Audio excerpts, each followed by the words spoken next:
We want justice. We want justice. We want justice. We want justice. No safety, no duty. No safety, no duty. We want justice. We need no duty. No safety, no duty. We want justice. We want justice. No safety, no manbona. ডাক্তারদের উপর অত্যাচার মানছি না, মানবো না। ডাক্তারদের উপর অত্যাচার মানছি না, মানবো না। No justice. We want justice. We want justice. No safety, no duty. No safety, no duty. ডাক্তারদের উপর অত্যাচার মানছি না, মানবো না।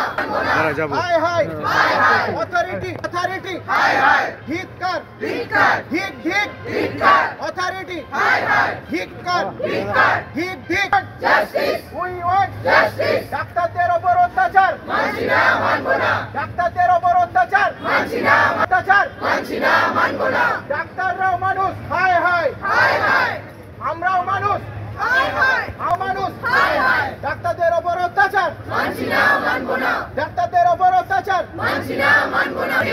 ডাক্তারদের উপর অত্যাচার মানছি না, মানবো না। ডাক্তারদের উপর অত্যাচার মানছি না। We want justice we want justice no safety no duty no safety no মানুষ হাই হাই we want justice we want justice ডাক্তারদের উপর অত্যাচার মানছি না, মানবো না। ডাক্তারদের উপর অত্যাচার মানছি না, মানবো না। ডাক্তারদের উপর অত্যাচার মানছি না, মানবো না। We want justice we want justice we want justice authority. আপনারা সবাই জানেন কি আরজি করে যে ঘটনাটা ঘটেছে তার পরিপ্রেক্ষিতে আমরা জাস্ট আমাদের নিজস্ব যে ন্যূনতম দাবিটা আছে আমাদের কর্মক্ষেত্রে একটা নির্দিষ্ট সিকিউরিটি সেইটার জন্য দাবি জানাচ্ছি। যতক্ষণ না অবধি আমাদের নির্দিষ্ট যে দাবিগুলো পূরণ হচ্ছে আমরা কোনো এক্সট্রা জেড প্লাস সিকিউরিটি বা কিছু চাইছি না।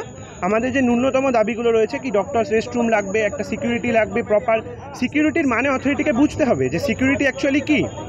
একটা প্রপার সিকিউরিটি লাগবে, 24 ঘন্টা যে প্রেজেন্ট থাকবে। দরকার হলে ফিমেলদের জন্য ফিমেল সিকিউরিটির ব্যবস্থা করতে হবে, প্রপার রেস্টরুমের ব্যবস্থা করতে হবে, অল টাইম সিসিটিভি লাগাতে হবে যাতে কলেজ ক্যাম্পাসে কোনো রকম কোনো সমস্যা না হয়। ঠিক আছে, যারা আমাদের অনকল ডক্টর আছে যারা 24 ঘন্টা ডিউটি করে, কখনো রোটেশনের সময় আমরা 48 ঘন্টা ডিউটি করি। তো আমরা আমাদের খাওয়া দাওয়া বন্ধ করে ডিউটিটা যেটা করছি তার জন্য আমরা যে ন্যূনতম সেফটিটা চাইছি, আর তো কিছু চাইছি না।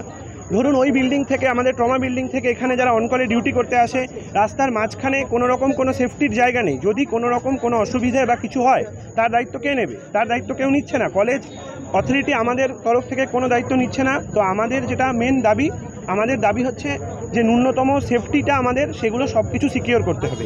তার জন্য আমাদেরকে অ্যাসিওরেন্স দিতে হবে যতক্ষণ না অবধি আমাদের সমস্ত দাবি মেনে না হচ্ছে ততক্ষণ অবধি শান্তিপূর্ণভাবে আমাদের এই কর্মবিরতি জারি থাকবে। শান্তনু দেবনাথ। আজকে আপনাদের এই কর্মসূচি আরজি করে এই যে ঘৃণ্যতম ঘটনাটা ঘটেছে সেটা নিয়ে আমাদের কর্মসূচি, আমরা কর্মবিরতি রেখেছি। যতক্ষণ না প্রপার শাস্তি দেওয়া হবে ততক্ষণ আমরা এই কর্মবিরতি তুলব না। এবং আমাদের নিজেদের কলেজে এবং সমস্ত কলেজে সিকিউরিটি যাতে প্রপারলি দেওয়া হয়, যেগুলো আমি বললাম যতগুলো বিল্ডিং রয়েছে রাত্রে প্রপার সিকিউরিটি দিতে হবে। কারণ আমাদের অ্যাম্বুলেন্সে আমাদের এমার্জেন্সি থেকে বাইরে এসে অ্যাম্বুলেন্সের ভিতর ঢুকে আমাদের পেশেন্ট দেখতে হয়। রাত্রে একটা মেয়ের একা নাইট পড়ে, অনকল ডিউটি পড়ে, সেখানে এত বড় কলেজে অনকল অ্যাটেন্ড করতে যেতে হচ্ছে। আমরা কিন্তু একা করতে পারবো না, মানে এভাবে যদি আমাদের সিকিউরিটি না দেওয়া হয় আমরা কিন্তু করবো না। নাইট না, ডে ডিউটিও বন্ধ করে দেবো। কারণ আজকে রাত্রে ঘটেছে, কালকে সকাল 8টায় ঘটবে, পরের দিন দুপুর 12টায় এভাবে চলবে না। এবং এটা this is not the first time. এর আগেও আমাদের কলেজে বা অন্য কলেজেও ডাক্তার মার খেয়েছে, হয়তো রেপ হয়নি কিন্তু হয়েছে ঘটনা, তখন বলেছিল সিকিউরিটি দেবে কিন্তু দেয়নি। প্রত্যেকবার 1 বছর করে এই ডাক্তার মার খাবে, রেপ হবে, খুন করে ঝুলিয়ে দেবে, তারপর হচ্ছে যে আমরা সিকিউরিটির জন্য একবার করে পেন ডাউন করব, এটা তো পসিবল না। মুখ্যমন্ত্রী তো আশ্বস্ত করেছেন যথেষ্ট নিরাপত্তার ব্যবস্থা। সে তো 2019 সালে পরিবহন মুখোপাধ্যায় এমন মাথায় মেরেছিল তার স্কাল বোন ফ্র্যাকচার হয়ে গেছিল, তার কথা উঠেছিল যে সে আদৌ আর জীবনে সার্জারি করতে পারবে কিনা। তখনও তো মুখ্যমন্ত্রী আশ্বস্ত করেছিলেন, কিন্তু আমাদের প্রপারলি লিখিত জমা দিতে হবে যে সিকিউরিটি যেন দেওয়া হয়। আপনার নাম? আমার নাম শালমলী সরকার, ইন্টার্ন ব্যাচ 2019। আমরা আমাদের ন্যূনতম সিকিউরিটির দাবিতে আমরা এই প্রোটেস্টটা করছি। আমরা এখন যেটা করছি সেটা হচ্ছে আমরা কাজ বন্ধ করেছি, তার কারণ আমরা ন্যূনতম সিকিউরিটি চাইছি এবং আমরা চাইছি যে যার সাথে এটা হয়েছে আমাদের যে সিনিয়র রেসপেক্টেড পিজিটি, তার সাথে যাতে এটা কেন হয়েছে, 1 নম্বর প্রথমত হচ্ছে যে করেছে তার সাজা সাথে আছেই, তার সাথে আমরা চাই যে প্রাইমারিলি এটা হলো কেন, এট দ্যাট মুভমেন্ট সেই সেমিনার রুমে কোনো সিসিটিভি ক্যামেরা ছিল না কেন, এর পরেও এটা হবে না তার অ্যাসিউরিটি আমাদের কে দিচ্ছে। আমরা এরপরে যাতে এটা না হয় তার জন্য আমরা প্রিভেনশন চাইছি। Prevention is always better than cure. Cure is important, obviously যে করেছে তার সাজা তো অবশ্যই ইম্পর্টেন্ট, তার সাথে যাতে ভবিষ্যতে এই জিনিসটা না হয় তার ব্যবস্থাটা আমরা আগে চাই। এখন কি অবস্থা মেডিকেল কলেজের নিরাপত্তা কতটা? এই অবস্থায় আমাদের যে নিরাপত্তার অবস্থা, সেই অবস্থায় আমরা রাতে আমাদেরকে 24 আওয়ার টানা এখানে কাজ করতে হয়, আমাদের 24 আওয়ার ইভেন 48 আওয়ার কাজ করতে হয়। সেই সমস্ত রাতের সময় কাজে আমাদের পুরো বিল্ডিং এ একা দৌড়াদৌড়ি করতে হয়। সেই অবস্থায় আমাদের ফিমেল বন্ধুদের সাথে কখন কি হচ্ছে তার দায়িত্ব কে নেবে? ওদের বাবা মারা ওদেরকে বাড়ি থেকে কলেজ পাঠাতে ভয় পাচ্ছে। ইভেন নতুন যারা মেডিকেল কলেজে ঢোকার জন্য মেডিকেল কলেজের প্রস্তুতি নিচ্ছে, তাদের বাবা মা তাদের মেডিকেল পড়ানো বন্ধ করার কথা ভাবছে।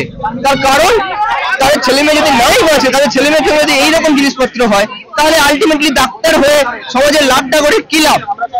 আমরা তো পরিষেবা দেব, অবশ্যই আমরা পুরো দেশকে পুরো রাজ্যকে পরিষেবা দেওয়ার জন্য রেডি আছি, কিন্তু আমরা নিজেরা যদি পরিষেবা না পাই ন্যূনতম, তাহলে আমরা পরিষেবা দেবোটা কি করে? কি নাম? আমার নাম ডক্টর চিরঞ্জিত কুমার, ইন্টার্ন।